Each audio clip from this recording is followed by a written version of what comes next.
안녕하세요. 반갑습니다. 정연훈 목사입니다. 이제는 제가 이제 제 멘트를 소개할 때 이제 정연훈 목사라고 이제 말을 하게 되는데요. 지난 시간부터 그렇게 되더라고요. 뭔가 이제 이번 연도에 들어와서 특히 저는 뭐 그렇게 큰 생각은 또 계획이나 큰 생각을 하지 않았는데 이번 연도에 들어와서는 제가 이제 뭔가 유튜브도 많이 활성화가 되겠고 또 유튜브 속에서 제가 이제 댓글을 많이 쓰는데 이제 그것도 많이 활성화돼서 쓰겠고요.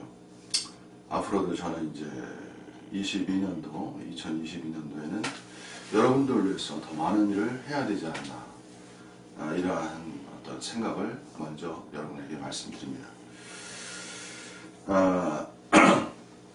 그리고 이제 또 유튜브도 이제 저는 이제 일주일에 한 편 올렸는데요. 할 수 있으면 제가 일주일에 몇 편씩 계속 올리려고 생각하고 있습니다. 시간은 뭐 그렇게 길지 않고 짧게 해서 제 마음속에 있는 것 그대로를 여러분에게 전해드리겠습니다. 그래서 많이 성원해 주시고 많이 또 응원해 주시고 또 이 유튜브 방송을 통해서 여러분이 진정 이 시대 새로운 그리스도인이 되시기 바랍니다. 저는 제 슬로건, 제가 가진 이슈, 이렇게 말하면 좀 정치적인데 제가 가진 타이틀, 목표, 타겟, 그것은 새로운 기독교입니다. 그래서 새로운 기독교에서 새롭다는 뜻이 무엇인가 이거를 제가 명확하게 밝혀드리겠습니다.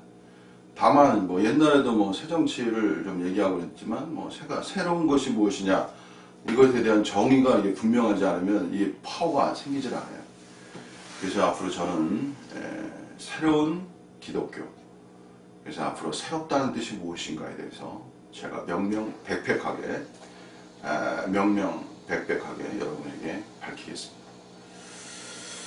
자, 그러면 이제 오늘은 이제 제가 이제 주제 자체가 옛날에는 좀 관념적이고 뭐 추상적이고 전체적 주제를 많이 했어요. 근데 오늘은 이제 이상하게도 좀 구체적이고 개인적이라고 할까? 뭔가 좀 구체적 그런 말씀입니다. 그것이 이제 다윗의 순종과 사울의 교만, 구약의 이야기죠, 스토리죠. 자, 구약의 이야기를 통해서 이제 구약은 많은 이야기가 있잖아요. 뭐 구약 페이지도 그렇고 뭐 내용도 방대하잖아요, 신약보다는. 구약의 많은 이야기의 그 에피소드적 그 스토리, 그 많은 이야기를 다루어야 그 하나님 세계의 그 미묘한 그 깊고 섬세한 오묘한 역사에 실존적이라고 말하죠. 실체적 그 세계를 접근할 수가 있어요. 그래서 뭐 순종을 오늘 이제 주제가 순종인데 순종을 더 구체화시키고 더 섬세화시키고 더 심층화시키는 그것이 뭐냐? 다윗의 이야기입니다. 그래서 이 다윗을 통해서 이제 순종의 세계를 볼 때 어떤 관념화가 아니에요. 제가 아는 이제 과거 뭐 지방교회 단체는 제가 이제 과감히 말하는데 너무 말씀이 관념화가 돼가지고 그냥 표화가 슬로건화가 돼서 말씀이 그래가지고 겉은 엄청 화려해요. 일반 교회가 따라갈 수가 없죠. 왜? 일반 교회 수준이라는 것이 진리에 대해서 그렇게 뭐 깊이 있게 다루는 수준들이 아니에요. 왜? 거의 생활화된 종교적 수준으로 하향화됐기 때문에 목숨 걸고 뭐 절대적으로 가는 사람들에게 당할 수가 없어요, 여러분. 그러니까는 지방교회에서 이 기독교를 보면 어린아이 수준이라고 그것이 있습니다, 여러분. 근데 제가 볼 때는 지방교회가 어린아이예요. 정연훈 목사가 볼 때. 제가 지방교회가 어린아이 수준이 제 눈으로 볼 때 어린아이라는 수준이 되어야 제가 말할 수 있는 거예요. 그게 진실한 이야기예요. 쉽게 말하면 지방교회가 제 밑에 있어야만 제가 지방교회를 말할 수 있는 거예요. 이것이 정직한 이야기입니다.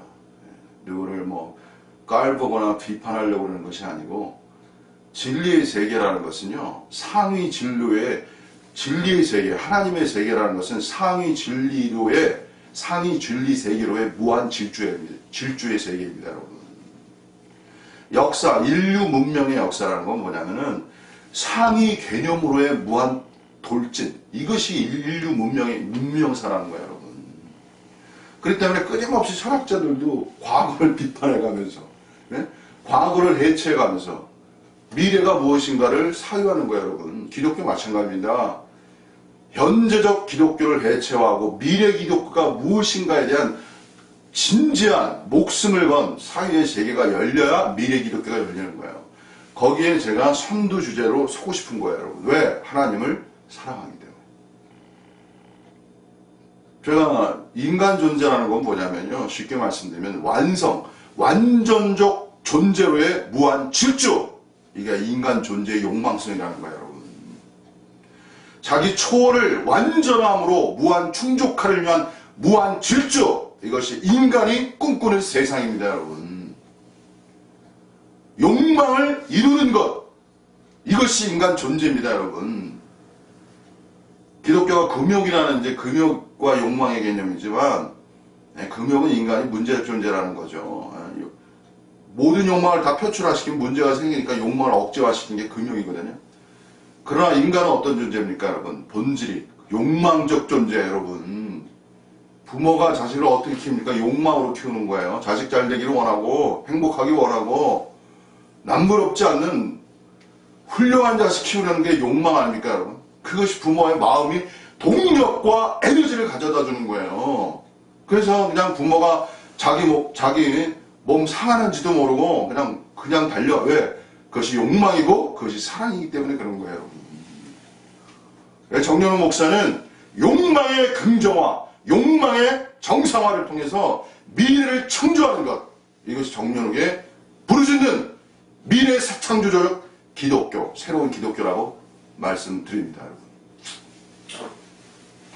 이제는 욕망이 정상화되어야 되고요, 욕망이 정당화되어야 되고 미래 욕망을 가져야 되는 시대로 변화됐어요, 여러분. 기독교가 금욕이 아니라고 이제는 시대가 전환된 거예요, 여러분. 금욕도 필요한 것이지만 금욕이 전체화되어서는 하나님의 세계가 이 땅에 이룰 수가 없어요, 여러분. 금욕도 일부 필요한 것이지만. 그래서 율법이라는 거 있는 거 아닙니까, 여러분. 율법이 금욕적인 거예요, 여러분. 뭐뭐 하지 마라, 뭐뭐 해라.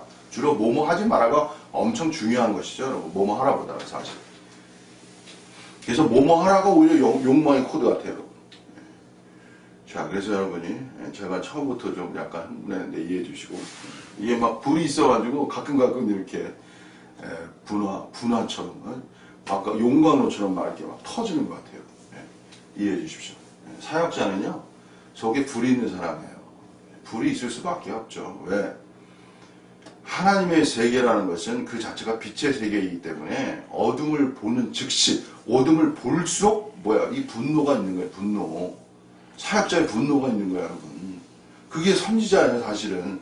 분노가 있어야 선지자가 되는 거예요, 원래가. 이 세상을 향해서. 진실한, 예수 가장 분노하신 분이 누구입니까, 여러분? 성자 아닙니까? 유대교를 향해서. 그게 진실한 이야기 아닙니까? 자, 그러면 이제 서두가 길었는데, 이제 본론으로 들어가겠습니다. 자, 다윗은 여러분 잘 아시죠? 이건 구약의 이야기인데, 다윗과 골리앗 이야기 아시죠? 잘 아시죠? 그 6척이나 되는 그 골리앗을, 어린아이였죠, 그 당시. 성자, 완전 성인이 아니었는 상태. 키도 작았고, 사울이 원래 키가 컸거든요. 갑옷을 줬는데 갑옷도 맞지가 않았어요. 그래서 그냥 다윗은 다 벗어버리고, 돌맷돌, 이거 돌매질 하는 거, 이거 하나 갖고 해서 단 한 방에 이제 골리앗의 정수력이 딱 맞아가지고 죽게 했죠. 그래서 이제 그때부터 이제 다윗이 이제 뜬 거죠. 그래서 이제 핵심적인 게 뭐냐면 여자들이 문제예요, 여자들. 여자들이 그냥 가만히 있으면 되는데, 이것도 여자들이 가만히 있으면 이렇게 여자 비하가 되는데 그런 소리가 아니고, 여자분들은 이제 이게 뭐랄까, 이게 감정이잖아요, 감정이 굉장히, 뭐랄까, 풍부하잖아요. 그래가지고, 다윗에 대해서는 뭐라고 그랬냐면, 사울은 천천히요. 다윗은 만만히로다. 이 한마디가 그냥 사울의 마음을 그냥 막 찔러버린 거야. 아니, 자기가 다윗보다 높아야 되는데, 다윗이 자기보다 높아지네. 다윗은 그것도 아무것도 아닌, 자기 밑에 있는 부하격인데, 사울은 왕이었잖아, 이스라엘에. 그러니까 여기서 시기심이죠, 결국. 인간 존재의 그 타락성이라는 거, 타락이라고 해야 되나요? 그게 뭐냐면 시기심입니다, 여러분. 시기심 없는 세상이 어디 있어요? 다 시기심이 있죠, 인간은. 없다고 하는 게 그 거짓말이에요, 여러분. 인간은 시기적 존재예요, 여러분. 인간은요, 자기를 초월한다. 그 시기심을 넘어서는 존재가 되고자 한다는 얘기예요, 여러분. 기독교는 뭡니까, 여러분? 시기적 존재가 사랑의 존재로 전환되는 것. 이게 기독교의 본질입니다, 여러분. 이게 초월해요, 사실은. 시기적 존재가 사랑의 존재가 되는 거예요. 근데 이게 엄청 어려운 것이죠. 거의 인간 세계는 불가능한 세계입니다, 여러분. 죽어도 사람은 시기심 버리기가 어려워요. 한국 사람들 남의 땅 사면 배 아픈 거 맞잖아요, 여러분. 그것이 자기를 분발시키는 동력도 될 수 있지만, 어쨌든 기독교는 인간 존재 속에 존재하는 이러한 어둠, 죄, 이러한 자체로부터 완전 초월을 꿈꾸는 세계예요, 여러분. 기독교가 뭐냐면 초월을 꿈꾸는 세계입니다, 여러분. 오늘 인간이 초월적 존재가 되어야 인간이 행복한 거예요. 인간의 비극성은 자기 초월이 안 된다는 거야. 근데 인간은 자기 초월이 안 된다는 걸 안다는 거예요, 여러분. 자기 초월적 존재가 안 된다는 그 자체가 인간을 비극화시키는 거예요. 자기 존재는 어느 정도 아는 것이죠. 종교의 위대성은요, 초월성입니다, 여러분. 종교가 중요한 두 가지, 초월성과 죽음의 돌파입니다, 여러분. 인간의 가장 두려운 건 뭡니까? 죽음입니다. 종교가 존재하는 것은 인간의 두려움을 제거하는 거예요. 궁극적 두려움이죠, 여러분. 여러분, 죽음 앞에 어떻게 이기겠어요, 여러분? 제가 말씀드릴게요. 하나님이신 대하나님의 세계라고 그냥 말씀드립니다. 진정한 하나님의 세계는 죽음을 돌파할 수 있는 세계여야 그것이 참된 하나님의 세계라고 말할 수 있습니다, 여러분. 죽음에 여러분, 오늘 이제 다윗도 말씀드리지만 사울이만 다윗을 죽이려고 했거든. 신앙이라는 건 그 죽음을 돌파하는 영역이에요, 여러분. 어떤 사역자가 좀 아프다고 죽게 당했다는데 영이 다 죽었어. 영이 죽으면 그 사람 죽은 거야, 여러분. 영이 살아야 돼요, 여러분. 몸이 죽어도 영이 살면 그 사람은 살 수 있는 사람이 되는 거예요, 여러분. 그래서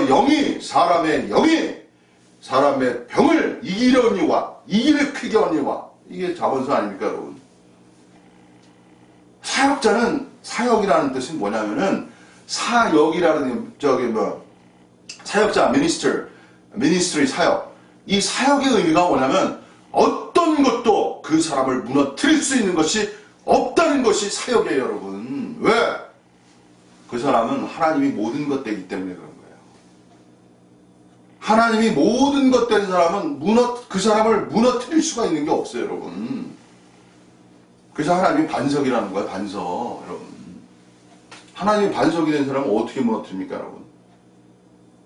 이것이 신앙의 위대한 파워예요. 어떤 것도 사역자를 무너뜨리기 어려워. 진정한 사역자는. 하나님 앞에 뿌리를 딱 받고 있기 때문에 그거 무너질 수가 없어요, 여러분. 죽음이 무너뜨리겠습니까? 사망이 무너뜨리니까 생명, 그 어떤 것이 환란이 무너뜨리겠습니까, 여러분? 무너뜨릴 수가 없는 거예요, 여러분. 자, 제가 오늘 많이 이제 흥분하고 있습니다. 여러분 이해해 주십시오. 자, 그 다음에 이제 제가 지금 얘기할 거 본론도 못 들어갔는데 지금. 자, 순종의 세계에 대해서 제가 이제 본격적으로 말씀드릴게요. 이렇습니다, 여러분. 순종이라는 것은 여기서 제가 다윗의 순종을 말하면서 두 가지로 나눌게요. 인간 세계의 순종이 있고요, 영적 세계의 순종이 있어요. 인간 세계의 순종은 인간 사회, 인간 국가를 형성하는 거예요. 인간 단체, 인간 조직, 그것을 형성하는 그 뿌리, 그것이 인간적 순종의 세계입니다. 그러니까 모든 단체, 모든 조직, 모든 국가, 그 바탕은 뭐냐? 순종이 바탕이 되어 있는 거예요, 여러분. 따라야지. 말 듣고 잘 따라야 존속되는 거죠. 그래서 국가는 국민에게 순종을 강요할 수밖에 없어요. 그리고 국가가 곤란하고 어려울수록 순종을 강조하고, 국가가 잘 돌아갈수록 이제 순종을 별로 강조하지 않죠. 잘 아니까.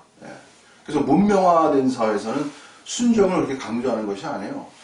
이미 국가 시민 의식이라는 것이 순종이 내재화되어 있기 때문에 강조하지 않아도 그냥 굴러가는 거예요, 어떻게 보면. 근데 그냥 혼란과 투쟁과 어지러움과 다툼과 시기와 이런 그냥 어둠이 그냥 있는 그런 단체 속에서는 순종이라는 것이 강조될 수밖에 없는 거예요. 그래서 교회가 세워질 때도요, 이 순종의 한 면에 강조될 수밖에 없어요. 혼란과 무질서가. 그러니까 사도 바울이 고린도 교회 특히 순종을 강조하는 거예요. 순종이 뭐냐? 십자가가 순종의 영이에요, 여러분. 십자가가 뭡니까, 여러분? 내 뜻대로 하지 마옵시고 아버지의 뜻대로 하옵소서. 내 뜻을 내려놓고 아버지의 뜻을 따르는 것. 그것이 순종의 골자입니다, 여러분. 그래서 고린도 교회가 혼란스럽고 다른 예배소 교회 이런 교회 그렇게 순종을 그렇게 십자가를 강조하고 그러지 않았잖아요, 여러분. 예배소 교회는 십자가를 강조한 것이 아니고 왕국의 그 높은 영역을 얘기했잖아요. 여러분. 다 대상에 따라 말씀의 어떤 그 포인트가 달라지는 거예요. 이게 똑같습니까, 여러분? 그러지 않아요. 말씀에 따라 포인트, 대상이 달라요. 제가 댓글을 쓰는데 대상이 너무 많아. 대상이 많으니까 대상이 많아요. 그럴 수밖에 없어요. 제 마음에 품은 뜻이 많기 때문에. 이 사람, 저 사람, 영적인 사람, 옛사람, 단체, 그리고 미래 영성. 가장 포인트 되는 게 뭐냐면요. 미래 영성이라는 관점이에요. 과거를 왜 질타하고, 과거적 영성을 왜 어둠을 지적하고, 어떻게 보면 소금을 치고 왜 말합니까? 미래의 영성으로 나가기 위함이에요, 여러분. 과거를 그냥 질타하고 비난하기 위한 것이 아니고 미래의 영성으로 나아가자는 것이 그 속에 포함되어 있는 거예요. 그래서 사역자는 뭐냐? 미래의 영성을 제시하는 자예요. 여러분, 영성도 미래의 영성으로 나아가야 돼요. 제가 이건 나중에 더 구체적으로 말씀드리겠습니다. 영성의 세계도요, 과거적 영성의 세계가 있는 거예요. 미래적 영성의 세계가 있는 거고. 과거적 영성에는 과거 시대에 맞지만 사단이 그 과거 시대에 어둠을 형성하는 거예요. 그래서 과거적 영성의 어둠을 돌파함으로 미래적 영성으로 나가는 거예요. 자, 그 다음에 제가 두 번째. 인간적 순종의 세계가 인간 단체, 조직, 국가를 형성하잖아요. 그러면 영적 순종의 세계는 뭐냐? 그것이 바로 하나님의 나라를 세우는 거예요. spiritual obedience. 영적 순종의 그 세계가요. 하나님의 세계를 세우는 근간이 될 수 있어요. 제가 이렇게 말씀드리겠습니다. 그래서 순종이라는 것은 그 자체가 개인 순종으로 끝나는 게 아니고 하나님의 나라를 세울 수 있는 근간이 되는 거예요. 쉽게 말씀드리면 순종을 배우지 않으면 하나님의 나라는 이 땅에 세워질 수가 없다는 얘기예요. 그래서 순종이 중요한 것입니다. 자, 여기까지만 말씀드리고, 어떤 사역자는 또 이걸 너무 강조해가지고, 그게 또 하나님의 나라를 사는 게 아니라 자기 사역을 사요. 이것도 다 구별해야 돼요. 자, 그 다음에 이제 두 번째 들어가서요. 인간적 순종의 세계는 주로 무엇으로 이루어지냐? 그것은 규범으로 이루어지는 거예요, 규범. 바깥의 문자. 그래서 법이라는 게 있잖아요, 주로. 대표적인 게. 그러니까 헌법이라는 것은 규범이에요. 그 헌법은 뭐냐? 뭘 전제로 하냐? 이 헌법 안에서, 이 헌법 안에 지켜라, 이 헌법을 지켜라라는 것이 그 준수하라. 법에 대한 준수성이 굉장히 중요하잖아요. 그래야 국가가 존속하기 때문에. 규범에 대한 순종이란 말이에요. 자, 근데 인간적 순종의 세계와 제가 영적 순종의 세계의 차이점을 말씀드릴게요. 인간 순종의 세계는 규범에 대한 순종인데요. 중요한 것이 있습니다, 여러분. 결정적 차이가 있어요. 인간 순종의 세계는 외피적, 표면적 세계의 순종이기 때문에 존재 자체의 변화를 요구하지 않는 거예요. 그냥 따르기만 하면 되는 거예요. 그 존재 자체의 변화가 아니라고요. 이것이 결정적 차이입니다. 그래서 일반적 순종의 세계 속에서는요, 순종이라는 것이 불순종이 그 사람 속에 억압되어 있는 거예요. 불순종이 그 사람 속에 이렇게 억압되어 있다고. 잠재해 있는 거예요. 처리된 것이 아니에요. 그냥 지켜나갈 뿐이지 그 존재 자체의 불순적 요소가 제거된 것이 아닙니다. 이게 결정적 차이예요, 여러분. 기독교의 위대성이라는 건 뭐냐면요. 존재 자체의 어둠의 요소, 죄의 요소를 제거함으로 새 창조적 존재를 실체화하는 것. 이것이 기독교의 본질이며 파워인 거예요, 여러분. 존재 자체를 변화시키는 거예요, 여러분. 영적 순종이라는 거는. 그게 무슨 소리냐면 존재 자체가 변하는 그 순종이 너무나 기쁜 존재가 되는 거야. 순종이 행복해. 순종할수록 기뻐. 순종할수록 마음이 너무 기뻐. 너무 좋아. 세상의 순종은 규범으로서의 순종, 교양으로서의 순종이기 때문에 뭐 기쁘고 이런 개념이 아니에요, 여러분. 그냥 그렇게 해야 되는 것 뿐이죠, 어떻게 보면. 그러나 인간은 또 선함이 있고 선함 속에서 있던 보람과 어떤 성취감이 있기 때문에 뭐 어느 정도 그 전체를 뭐 다 없다고 할 수는 없지만, 어쨌든 기독교의 그 순종, 하나님 세계의 순종은 순종 그 자체가 그 속에서 이루어지는 거예요. 존재로 이루어지는 거예요. 존재로. 존재의 변화를 통해서 순종적 존재가 되는 거예요. 인간 사회의 존재는 순종을 그냥 따르는 존재, 이렇게 규범을 따르는 존재가 되고, 영적 순종은 순종의 존재화가 되는 거예요. 결정적 차이입니다. 그래서 하나님의 세계는 존재를 순종적 존재화 됨으로써 순종 관계가 그냥 자연스럽게 이루어지는 세계 속에 있기 때문에 그 자체가 천국이 되는 거죠. 이렇게 말씀드릴 수 있습니다. 자, 그 다음에 세 번째 말씀드릴게요. 순종이라는 건 뭐냐? 순종이라는 건요, 권위 인식과 권위의 충돌로부터 발생하는 거예요. 순종한다. 그럼 권위가 존재해야 돼. 대상이 존재하는 거예요. 순종은 그냥 순종하는 게 아니고 대상을 전제로 하는 거예요, 여러분. 어디에 순종할 거야? 이 대상이란 말이에요. 그 대상을 뭐라고 말하냐면 authority, 권위라고 말하는 거예요. 집안에서의 권위가 누굽니까? 그냥 부모님이에요. 대상이란 말이에요. 권위란 말이에요. 학교, 선생님, 교수님, 국가, 지도자들이에요, 여러분. 위정자들이고. 어떤 단체, 회장님, 총무, 다 대상이 있는 거예요, 여러분. 그게 권위란 말이에요. 순종한다는 것은 권위에 대한 인식. 아, 그 사람이 권위구나. 내가 그 사람 따라야 되겠구나. 이렇게 권위에 대한 인식이 설정이 되어야 그 다음에 순종이 나오는 거예요, 여러분. 근데 인간은 뭐냐면요, 권위와 충돌하게 되어 있어요. 그게 권위의 충돌성이라는 거예요. 그래서 이 권위의 충돌성을 돌파하는 세계가, 그것이 이제 순종의 세계가 되는 거예요. 그래가지고 권위하고 이제 뭐 충돌해서 이기면 순종이 되는 거고 지면 순종이 안 되는 거예요. 국가적으로, 사회적으로 이 권위 속에서 이게 권위적 세계와 충돌해서 이게 되면은 이제 그 집단 속에서 이제 형성되지만, 충돌이 돼서 못 견디면 이제 밖으로 나온다거나 아웃사이더가 되는 거죠. 아웃사이더라는 말 있죠. 고립화가 되고 소외가 되고 이렇게 되는 거예요. 영적 세계도 마찬가지예요. 어떤 단체에 들어가서 순종하지 않으면 그냥 쫓겨나는 거예요. 어떤 그게 냉정한 이야기예요, 여러분. 제가 앞으로는 사역에 대해서, 여러분, 사역의 빛과 어둠을 알아야 돼요. 그리고 사역자의 어둠을 알아야 돼요. 사역자의 타락화도 알아야 돼요. 정영훈 목사님 좀 이런 얘기 하면 안 되는데, 왜 저도 사역자잖아요. 네? 사역자의 타락화를 말하면 저에게 빛을 꽂는 거야. 근데 이 기독교의 위대성은 자기에게 칼을 대야 되는 거예요. 자기를 심판해야 되는 거예요. 자기 심판성이 가장 강한 것, 그것이 기독교예요, 여러분. 그리고 자기 심판성이 있어야 미래 자아가 형성되는 거예요, 여러분.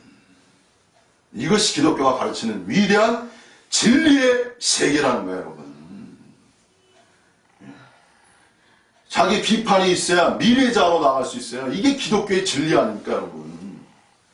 심판의 실제, 이 조로아스트교도 원래 심판에 대해서 어느 정도 말했지만, 기독교만이 실체적 미래 심판을 말하는 것은 기독교만밖에 없어요, 여러분.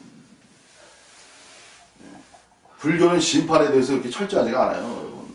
그건 윤회도 사실은 심판적 요소가 있지만, 제가 뭐 다른 말을 할 수가 없고, 원래 윤회도 의로움, 공정, 의에 대한 가치성 때문에 윤회라는 그 설이 이렇게 발전한 거예요, 여러분.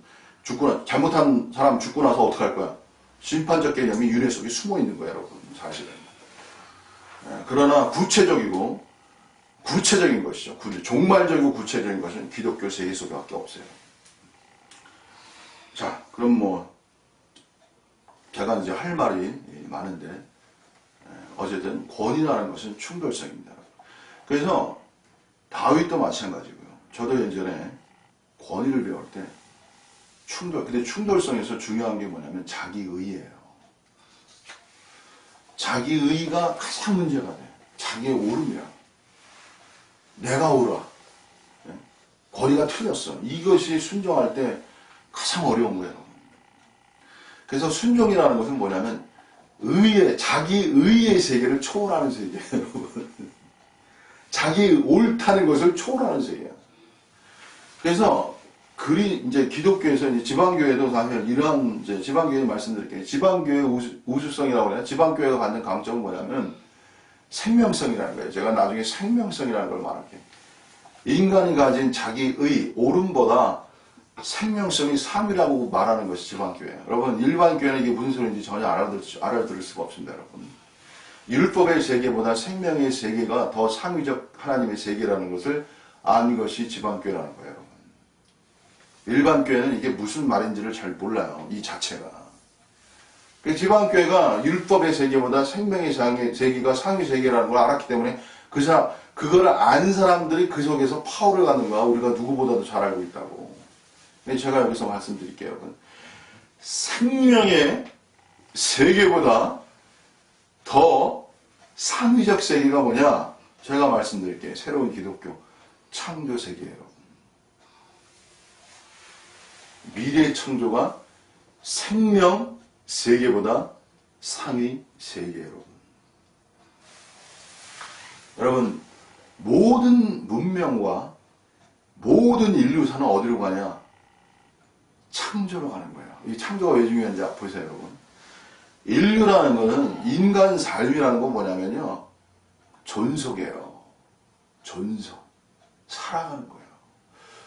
부를 향해 살아가는 거예요. 이게 뭐 기독교 보면 이게 먹거리를 향해서 인간이 살아가는 거예요. 풍요하게 살아가는 거야. 그것이 인간 본질의 욕망이라는 거예요. 그것이 이제 막 부여와 이제 욕망이 이제 타락화가 되면 노예가 되거든요, 물질에. 그래서 돈이 노예화되기 때문에 공산주의가 돈의 소유화, 사유재산화를 폐지하려고 했던 거야. 더 이상적 국가를 세우기 위해서. 근데 그것이 그게 실패적일 수밖에 없어요, 여러분. 왜? 그것이 미래 방향성이기 때문에 실패한다고. 인간은 욕망적 존재이기 때문에. 다만, 얻어진 부여를 어떻게 분배하는 거야. 여기가 이제 초점이 중요한 거죠. 여기가 더 핵심 포인트가 되는 거죠. 자, 그러면 여러분, 먹고 산다. 먹고 사는 문제잖아요. 부유하게 산다. 풍요하게 산다. 아주 실체적으로 말씀드릴게요, 여러분. 국가가요, 잘 먹고 풍요하게 살려면 간단한 거예요. 미래 기술을 가지고 있어야 되는 거예요. 미래 기술. 먹거리의 미래의 기술, 미래의 창조의 세계를 선점해 나가고 먼저 가진 자들이 부를 갖는 거예요, 여러분. 그래서 미래 기술이 뭐야? 막 디지털 이렇게 얘기하면서 요새 뭐, 왜 이런 시대에 살고 있어요, 여러분? 미래 자본이 어디 있어요? 제조업에서 금융이잖아요. 그러니까 금융업이 뜨는 거예요, 여러분. 이게 금융업이 뜬다는 게 무슨 소리냐면, 여러분, 돈이 금융을 통해서 산출된다는 거예요. 돈의 흐름이 미래성이라는 거예요, 여러분. 이 기독교는 돈의 부정성만 알잖아요. 돈의 긍정화의 세계를 잘 알아야 돼요, 여러분. 돈이 있어야 사랑할 수 있는 거예요. 냉정한 이야기예요, 여러분. 제가 여기서 한 말씀 드릴게요. 영적 초월의 세계는요, 그러니까 자기 존재를 초월한다는 거 아니야? 자기 존재를 초월한다. 자기의 존재를 초월한다는 것은 뭐냐면은 현실성을 포함하고 있어야 돼요. 현실적 인간이 되어야 되는 거예요, 여러분. 여러분, 왜 기독교에서 유아가 되는지 아십니까? 유아가? 어린아이가 되는지 아십니까? 영성을 추구한다고 해가지고 현실성이 꽝이 되는 거예요. 그것이 바로 어린아이예요, 여러분. 정치도 마찬가지예요, 여러분. 제가 정치에 대해서 오늘 대선이 오는데 한 말씀 드릴게요. 정치의 어린아이가 뭔지 아십니까, 여러분?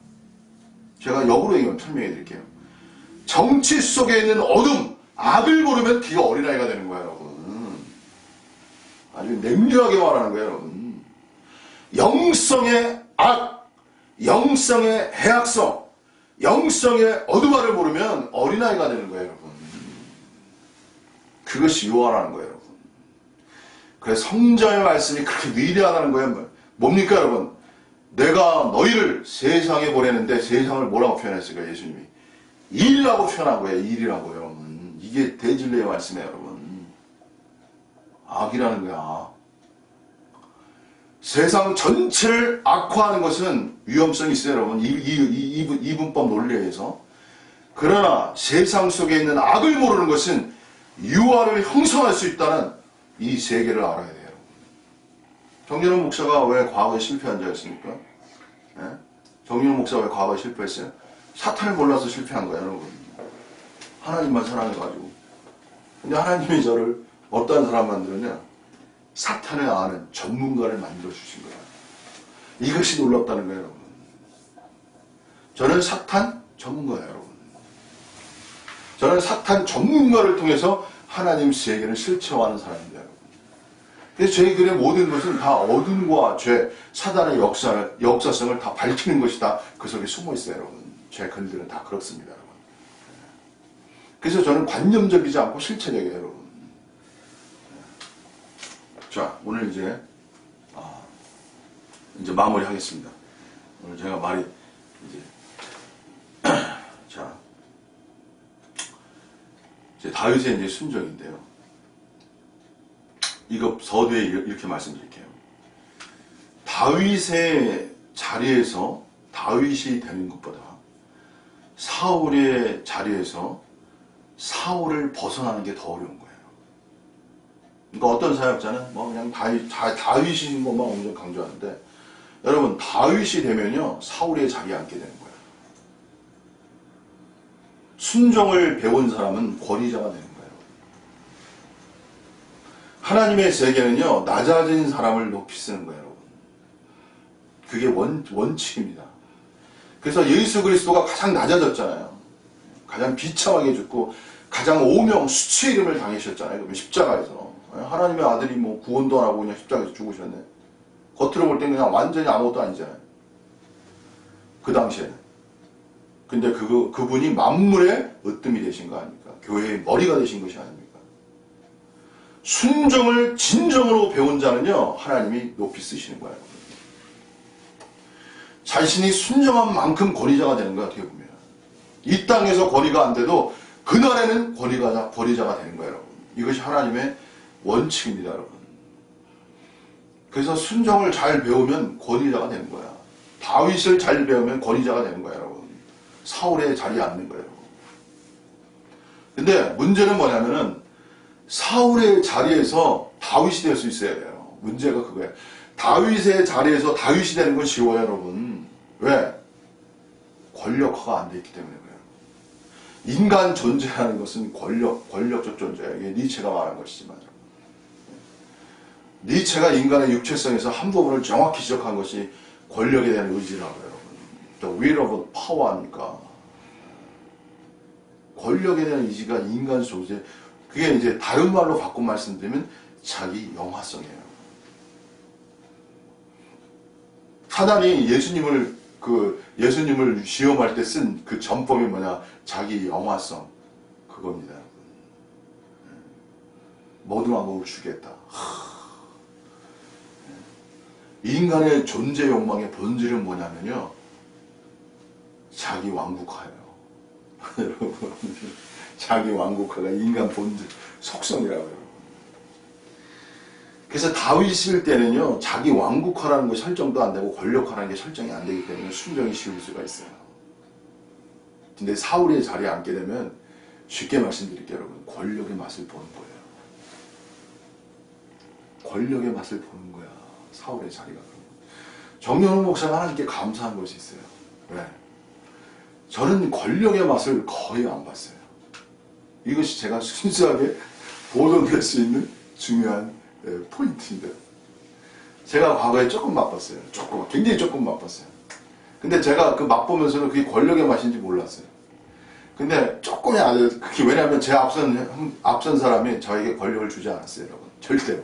그런 사람이었습니다. 육체를 제거한다는 명목으로. 그게 한 면에 맞죠. 근데 역으로 보면 자기 권력화에 강화하라는 거예요. 제가 냉정하게 말합니다. 근데 저는 감사해요. 그 자체가. 왜? 제가 권력화를, 근데 저는 그런 권력화를 맛본 게 아니에요. 제가 맛본 권력화의 세계는 그런 권력화의 세계가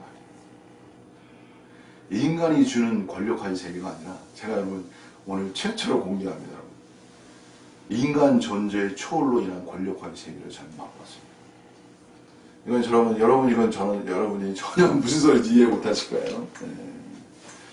저는 초월 실체의 영역을 가본 사람이기 때문에 초월 실체의 영역 속에서 형성되는 권력화가 있습니다.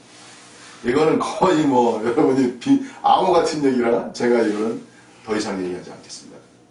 저는 그 권력화의 세계가 아닙니다. 인간이 준 자리로서 형성된 권력화가 아니고 인간 존재의 초월 실체화로 생성되는 권력화가 있습니다. 그건 제가 나중에 이제 필요할 때 말씀드릴게요. 그래가지고 사울은 뭐냐면은 권력의 맛을 본 거야, 여러분. 네? 다스림의 맛을 본 거야. 그래서 권력의 맛을 보면은요, 인간이 권력을 내려놓기가 어려운 거예요. 다윗은 권력의 맛을 몰랐기 때문에 내려놓기가 너무 쉬운 거예요. 내려놓을 것도 없고. 십자가가 어떻게 보면 쉬운 거예요, 여러분. 어떻게 보면. 권력이 많을수록, 권력이 클수록 권력을 내려놓기가 어려운 거예요. 이 땅에 모든 존재하는 사람들의 어려움이 뭐냐면 기득권이라는 거 아닙니까? 기득권을 맛보면 기득권이 크면 클수록 내려놓기가 어려운 거예요, 여러분. 근데요, 하나님의 세계가 뭡니까, 여러분? 하나님의 세계에 제가 간단하게 말했습니다. 하나님 자신이 영성이라는 건 뭐냐면 하나님이 모든 것이에요. 하나님 그분이 그냥 기득권이야. 하나님을 얻으면 모든 걸 얻는 거고 하나님이 없으면 모든 걸 잃는 거야. 이게 영성주의, 진정한 영성주의자의 본 마음이라는 거예요. 그래서 그 사람은 외적 권력 다 없어도 돼. 다 떠나도 돼. 뭐만 있으면 돼. 하나님만 있으면 돼. 그 순수성 안에서 이 땅에서의 권력을 행사할 수 있어야 돼요. 그 순수성만 있고 권력을 행사하지 않는다? 그러면 이 땅에 하나님 세계가 나타나기가 어려운 거예요. 그래서 권력이 주어지지만 권력화를 하지 않는 거예요, 여러분. 뭘 하는 거야? 그냥 섬기는 거예요. 그런 사람들이 이 땅에 나타나야만 하나님의 나라가 이 땅에 이루어지는 거예요.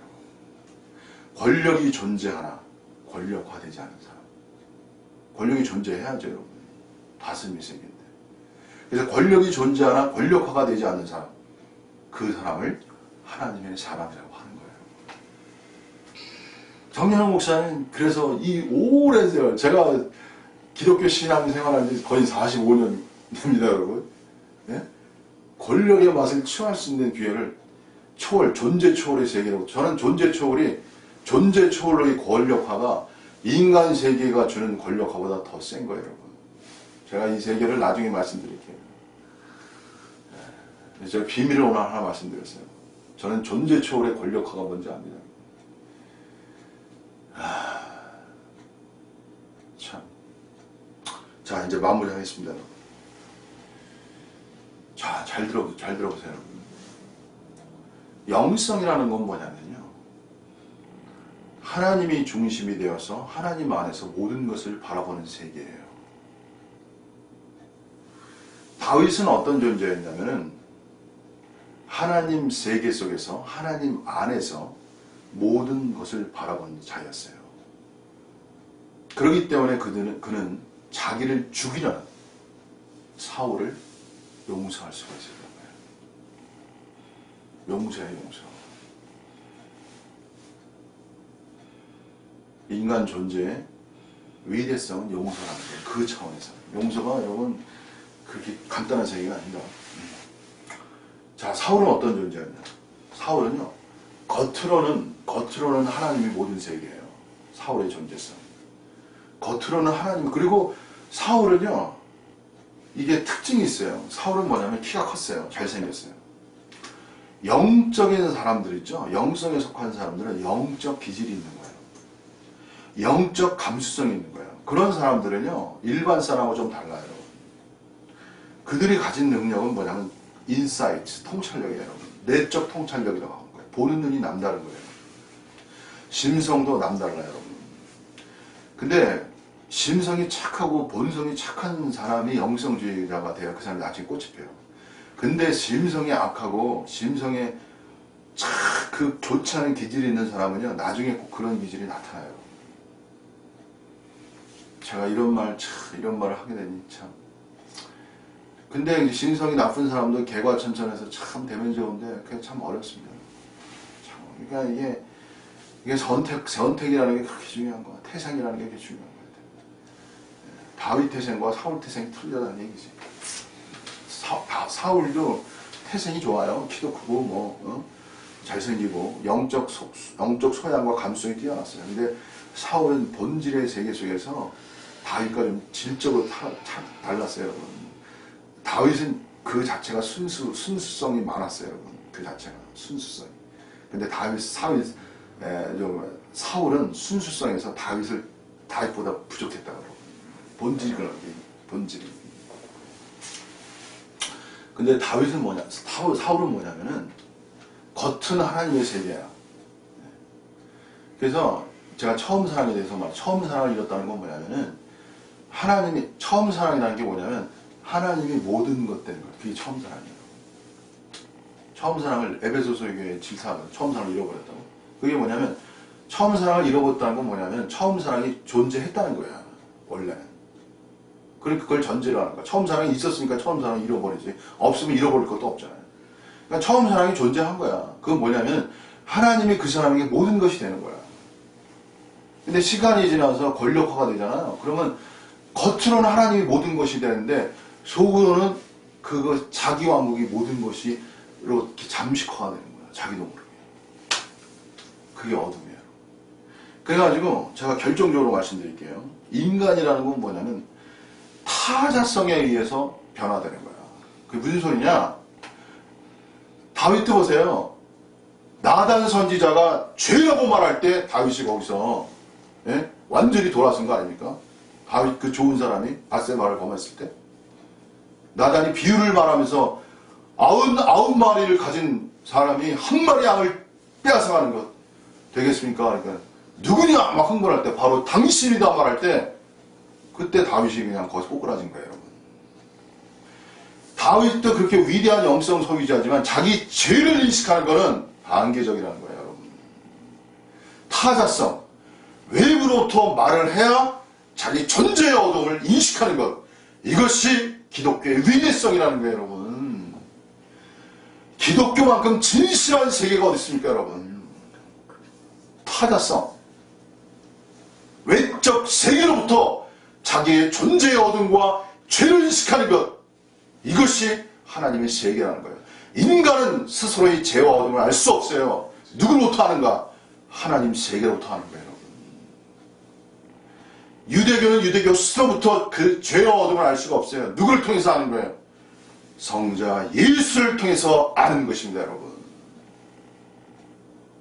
이게 얼마나 실체적이고 얼마나 진실한 이야기입니까, 여러분. 이게 바로 기독교예요, 여러분. 사울은 스스로의 세계를 인식하고 직시하고 돌파할 수 없어요. 진정한 다윗성이라는 것은 뭐냐면은 타자로부터 질책과 책망을 들을 때 굴복하는 영이라는 거예요. 저는 굴복이라고 그냥 얘기할게요. 순종이 아니라. 이것이 인간의 진실한 이야기가 되는 겁니다. 그래서 인간은 저를 포함해서 누구나 다윗과 사울이 공존해 있는 거예요. 이 땅에 사울이 없는 사람이 어디 있습니까, 여러분? 인간이 타락화된 존재인데. 교만하지 않은 사람이 이 땅에 어디 있습니까, 여러분?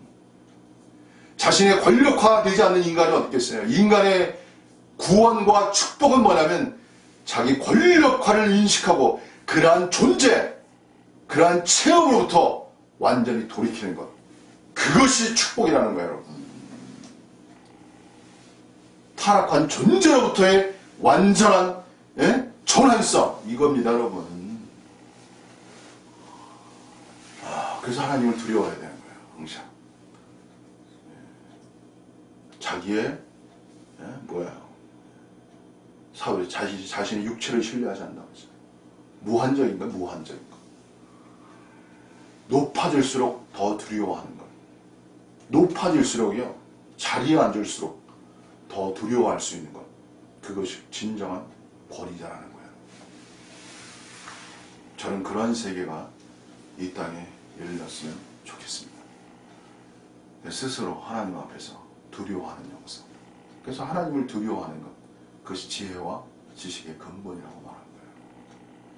미래적 진리의 세계는 근본 지식, 근본 지혜의 세계로부터 무한 파생되는 영역입니다. 그래서 하나님을 두려워하는 그 실체가 미래의 진리를 가져오는 근간이 되는 거예요. 자, 어쨌든 여러분이 이 말씀을 통해서 유익을 받으시고, 앞으로도 제가 지금 다윗과 사울의 말한 건 거의 반 정도, 3분의 1 정도 말한 것 같습니다. 그래서 이제 이 문제에 대해서 나중에 한 이틀 있다가 시간이 지난 다음에 하루 이틀 다시 찍겠습니다.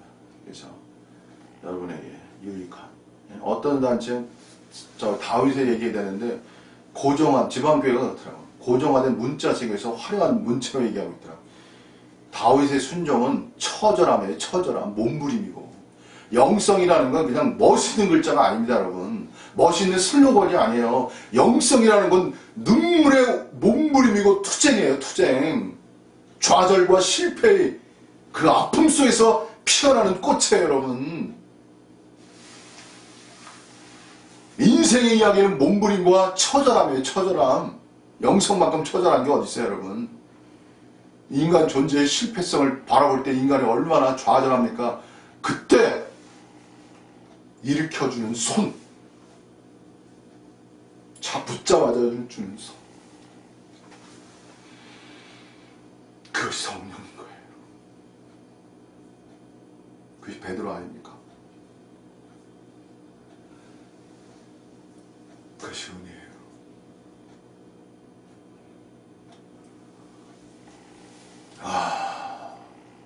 영지주의가 화려함인가? 영지주의가 화려한 거예요, 여러분. 나중에 제가 또 말씀드립니다. 하나님의 세계는, 예수님이 어떻게 돌아가셨어요? 비참하게 돌아가셨잖아요. 초라하게, 아무것도 없이, 쓸쓸하게, 외롭게. 진정한 영성의 길을 가려는 사람은요, 고독, 외로움, 눈물, 시련, 남의 아무도 알아주지 않는 그 고독한 길을 말없이 묵묵히 홀로 당당하게 걸어가요. 그 이후에 나오는 거예요. 그 고난 속에서 영광으로 채워주는 것. 하나님은 고난으로 끝나지 않으셔요, 반드시. 죽음에는 부활이 있듯이 고난 이후에는 반드시 영광. 슬픔으로 단을 뿌리잖아요, 단을. 그러나 기쁨으로 단을 거두리라. 이게 성경 아닙니까, 여러분?